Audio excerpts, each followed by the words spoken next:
A senior U.S. diplomat is in Seoul as the two allies look to coordinate their response to North Korea's fourth nuclear test.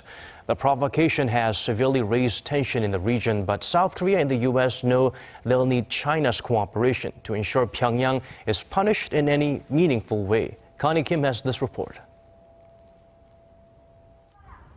South Korea and the United States are still working on ways to persuade China that it's time North Korea be hit with the toughest sanctions yet in the wake of its recent nuclear test.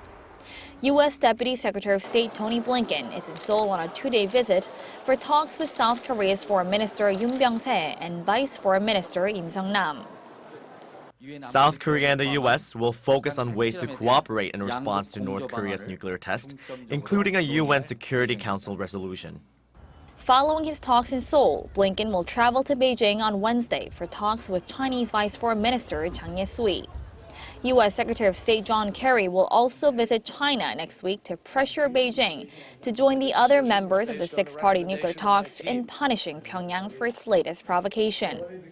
China has emphasized the need for an appropriate level of UN measures, while South Korea, the U.S., and Japan are pushing for stronger and comprehensive sanctions. The meetings come on the heels of a series of talks between the six-party members, as well as a meeting between South Korea's top nuclear envoy Hwang Jung-guk and his Russian counterpart Igor Morgulov in Moscow on Tuesday. Russia has been calling for all interested parties to refrain from taking actions that could raise tensions in Northeast Asia. South Korea will continue its efforts to bring out a strong and effective UN Security Council resolution on North Korea, as it's set to hold a series of meetings with members of the UN Security Council in New York through Wednesday. Connie Kim, Arirang News.